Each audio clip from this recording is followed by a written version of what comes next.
Oh, hey, Angela, I can see you. Perfect. Okay, now let's see if we can get Amanda here, too.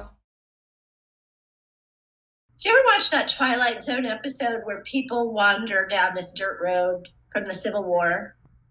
No, I haven't. Mm-mm. Ijania! Hi, Ijania. Ijania, hi. Hi. Hello.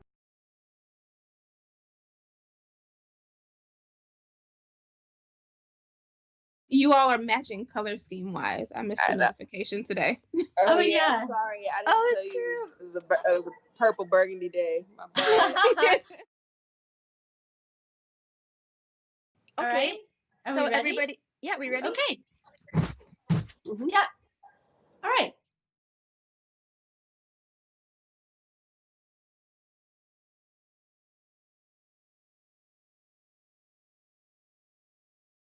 Welcome to House Calls, a web series from the University of Michigan Institute for the Humanities Gallery, where for the past 9 weeks, we've been checking in with artists across the state to see how they're doing and what they're thinking, what they're making or not making in this time of COVID-19.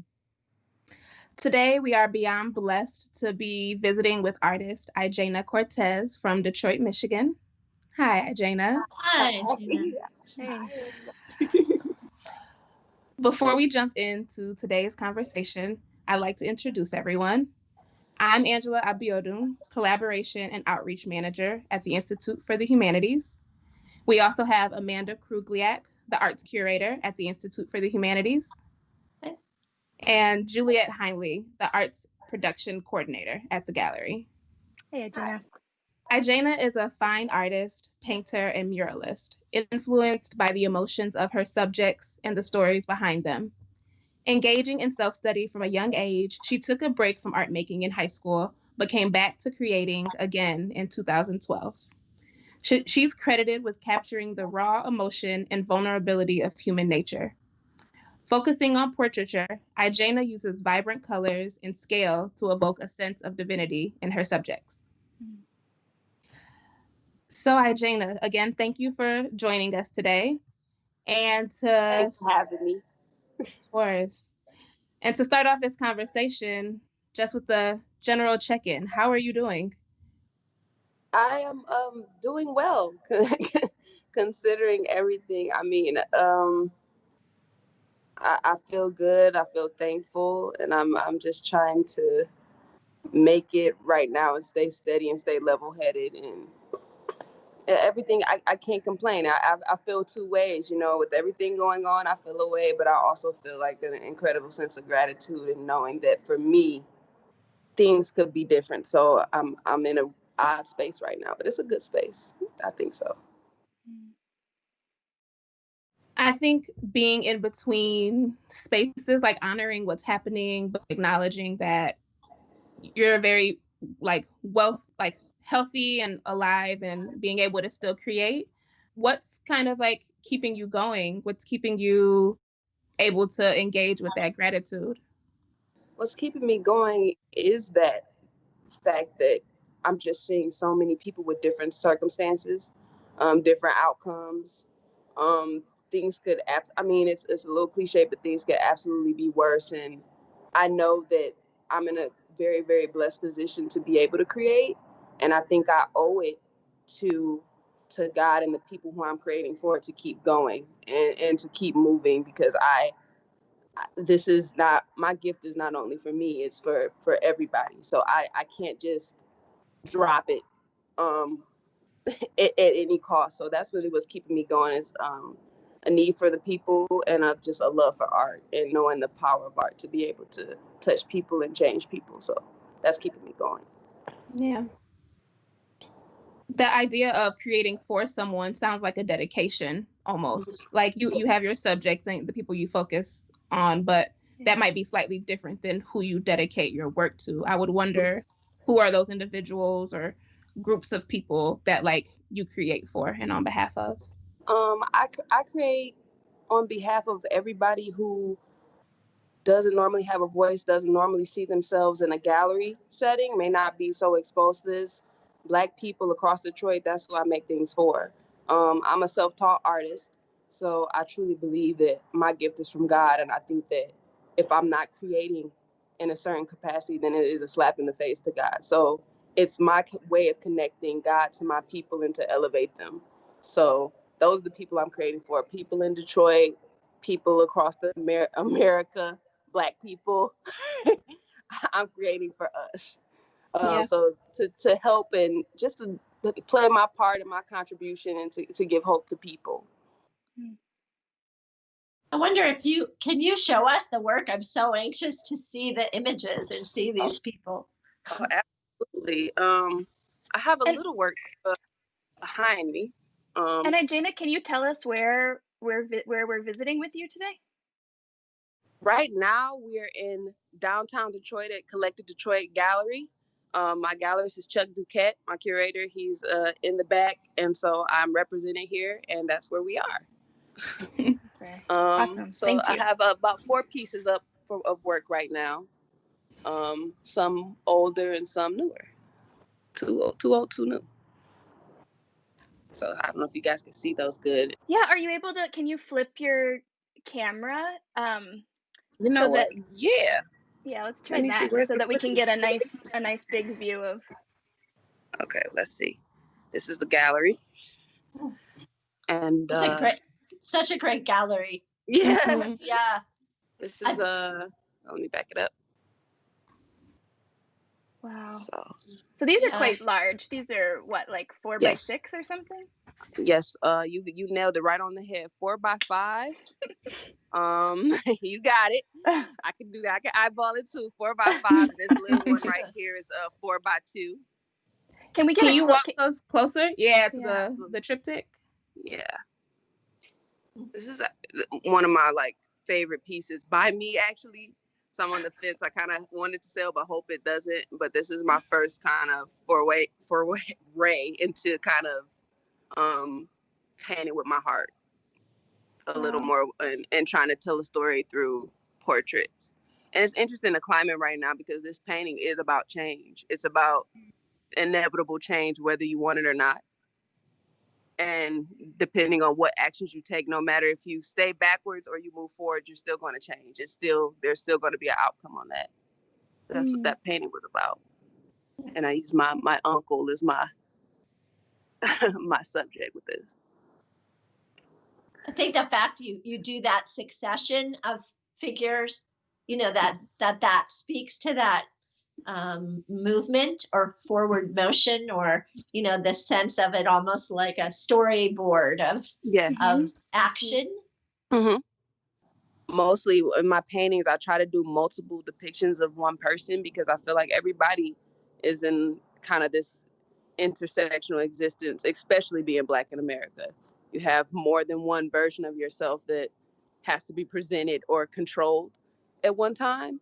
So I try to show multiple forms of one person. So I consider this, something like this, to me, one portrait of my uncle.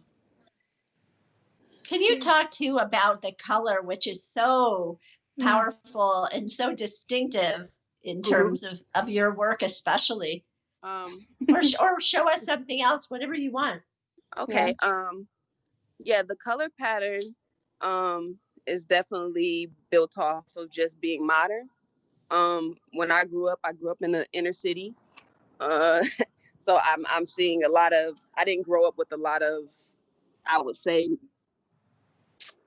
organic plants and naturalness in that way. I grew up in the city, and it's steel and it's high octane, and I often call this like the red brake light red. It's brake lights at night. It's going somewhere. It's excitement. It's color. It's the club. It's the tone is very modern, and a lot of my paintings, I really tried to separate myself from older painters in that way, because the older painters palette is a old palette based off those type of pigments, just things found in nature. But at this point in time in development, we live in such an unnatural world, and I think that influences the color palette, because it has to be this neon made by human kind of unnatural setting that we're in right now. So that's where I get the color from, and also a lot of music videos, graffiti, hip hop culture, Totally. and very Black things that I grew up with. The color was always loud. It was vibrant, meant to catch your attention. It's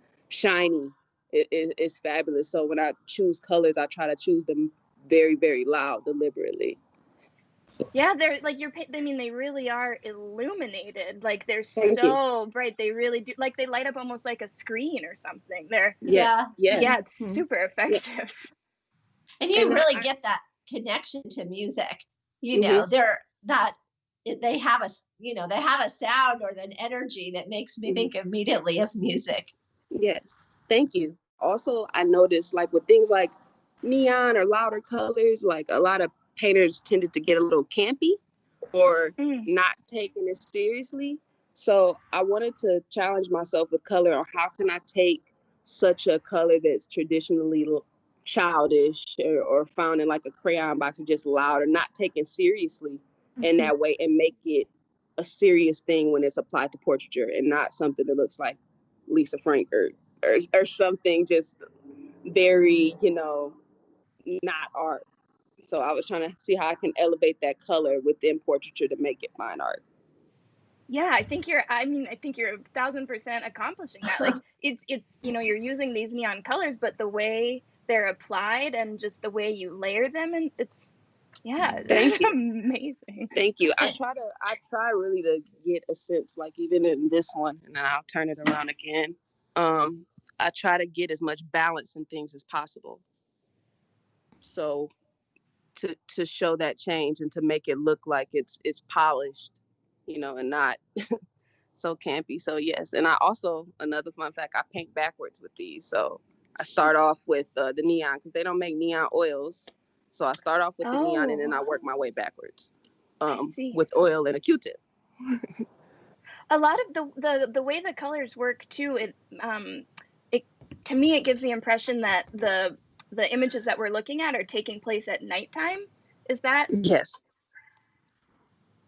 I don't, you know what? It can be interpreted, but it definitely is, again, it's the way I see the city. I see the city as oversaturated at all times.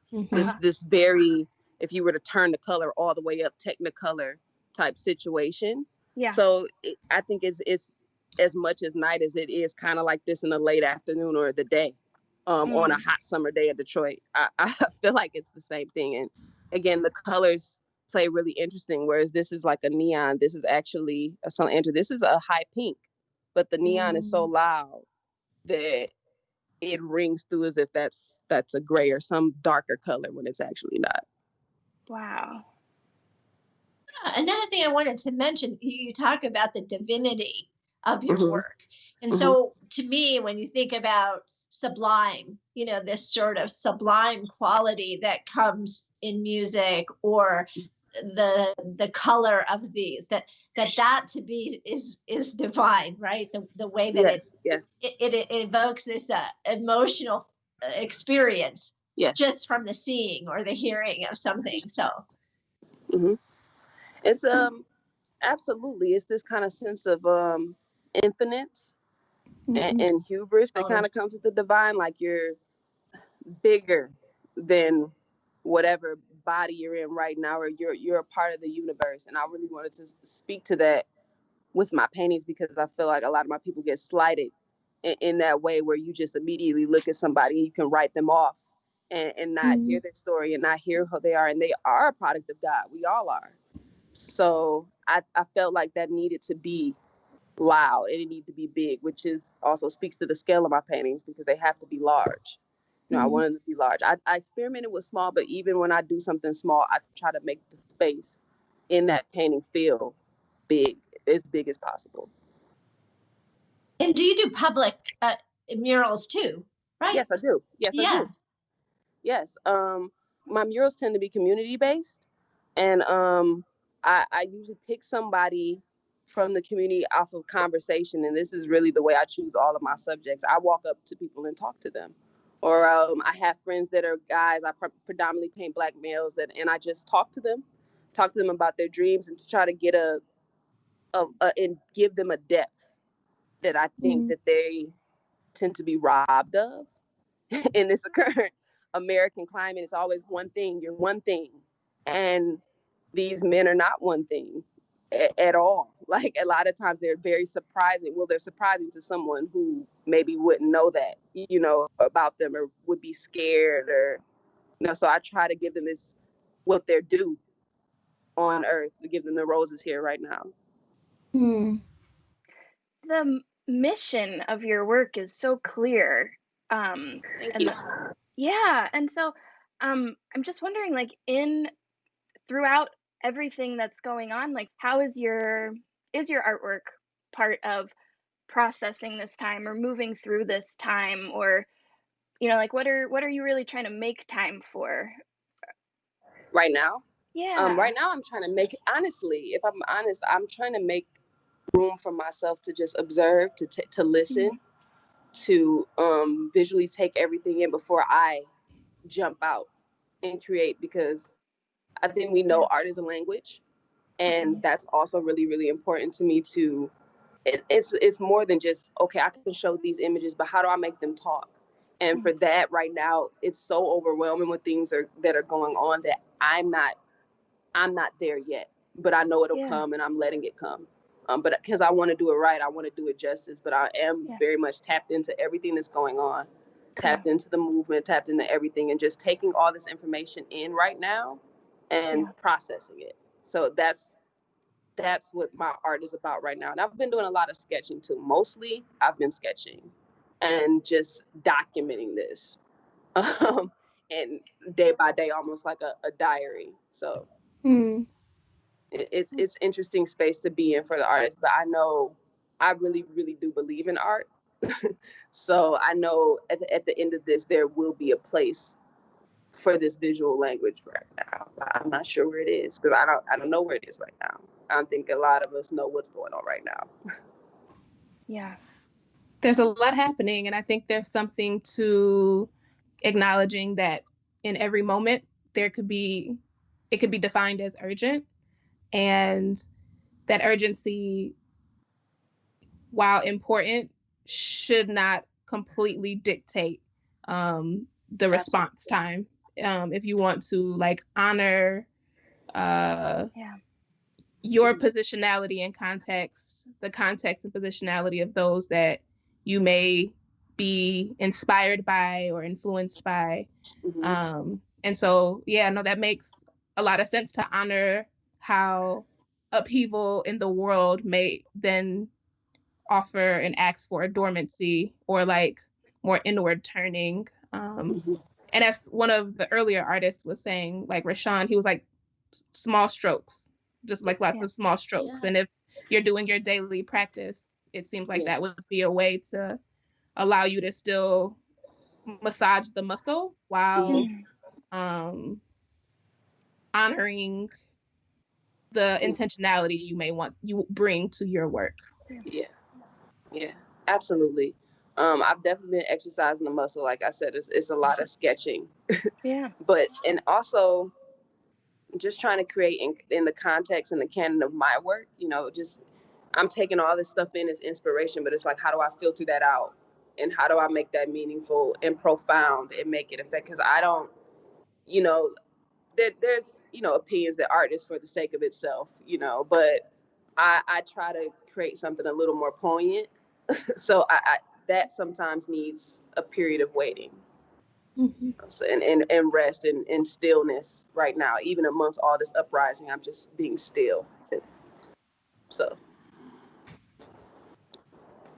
I think it's impossible to process, yes, we're in this moment and we keep thinking about this as this moment, but it's that passing of time that offers us the chance to be even more reflective. So like both things are true, that you're in this, and on the other hand, you have to allow for the space to move through it, to really see where we are in all of it. So and for me, it was absolutely, with everything going on, it's more of a fruition thing, because I knew it was going to happen. I just didn't know when or if it would happen in my lifetime. But I absolutely knew the gripes of my people. I knew the frustration. I knew the anger. I knew the sadness. I knew that was not foreign to me. So what's foreign is the action, and that it had to come to a head like this. So that's this kind of tipping point is really my observation, and it's interesting to me to see how everything is going to play out, and hoping it'll play out very well. Hope so. Yeah. All of this brings, so much to mind in terms of also thinking about the arc of the series. And over this time, when we first started, Ijania, we were in isolation, and it was just about having this human connection. Are you out there? Come in, please. And then now these stay-at-home orders have lifted somewhat abruptly, and we've come together as communities to protest injustice. And as you spoke to this feeling of a new day, and also another day, just the same day, how to make sense of all that. So I guess I'd ask you, with so much going on, how does art function in this moment, or what can artists really do with all of that happening? I think this is one of those times where it's going to test the artist as far as who is really, really connected to their craft. Because for me, art is going to exist for me regardless of what's going on. It doesn't matter. It functions by itself. So for me, it's just finding my way into practice. That's how I'm processing things. That's my role. I think my role is just what I said before, just to observe, record, and take account. And I think that's the artist's really job right now, is to visually explain what people are vocally explaining, what people are explaining with their bodies, physically being out there. When people are reporting on the news, our job is to turn that language and translate it visually. So right now, it might just be the artist's role is to step back. And then some artists, I'm working on a mural with Sydney James on Friday. Sometimes it is just to go out there and meet with the people and make a big, beautiful mural of Malice Green. And that's what we're doing right now.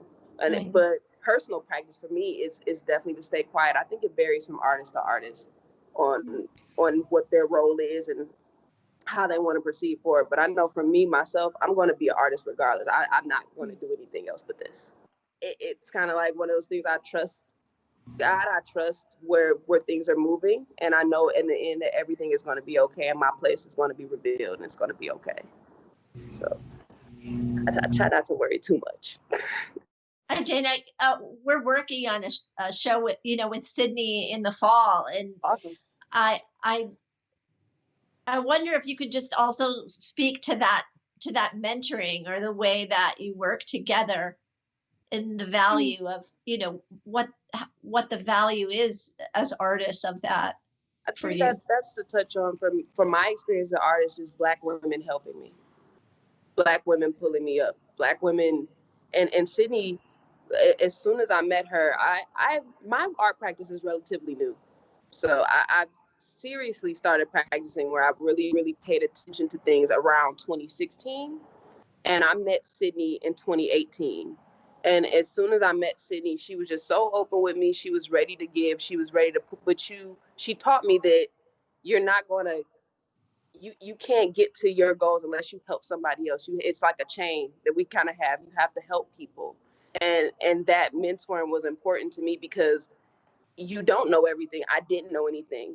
Before I really started taking this serious, I just thought art was kind of like, oh, you paint a picture, somebody likes it, whatever. I didn't know about the world and how, curators work, how galleries work, how institutions work, how all this stuff works. So to have that type of mentoring next to me to guide me and to tell me, oh, I've already been through this, so I'm doing this, so you don't have to go through this, is a blessing. So she's absolutely been imperative, and I'm thankful for her. And among other people, there's been other female artists and just artists in general that have helped me, from Sabrina Nelson to Tiff Massey to even the males, Hubert Massey, mentoring me and just guiding me with open arms. So I couldn't ask for better because I am self-taught. I've never been to school for this, so I need that, and I truly value them. Like they're invaluable to me. Yes. Mm-hmm. With everything that's happening, COVID,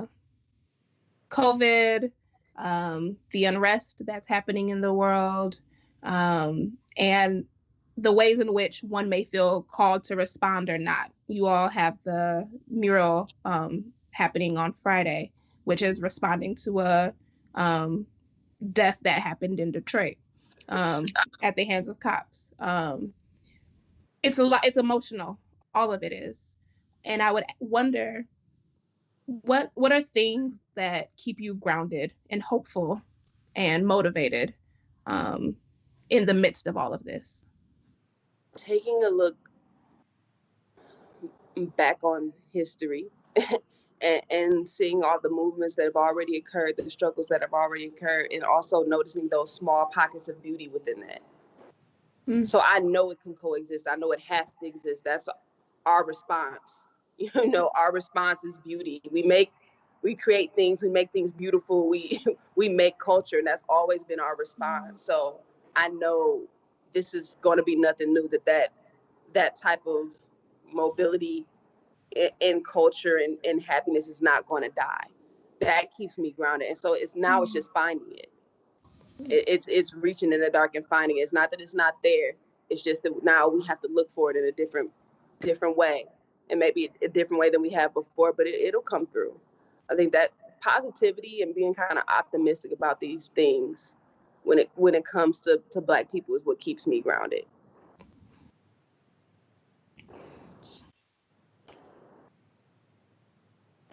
Yeah. Sorry, I'm a little short-winded, but yeah. No, I mean that's like what I'm like. That's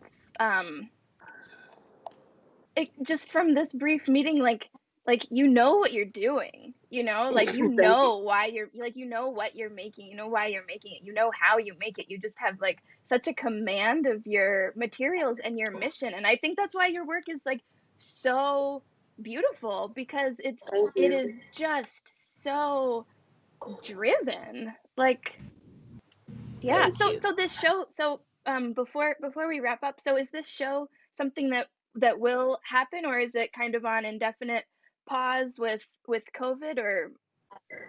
Oh, behind me? Yeah. These pieces? Yeah. Oh no, these are actually not for show. This is just I set it up in my gallery. I did have a solo show coming up.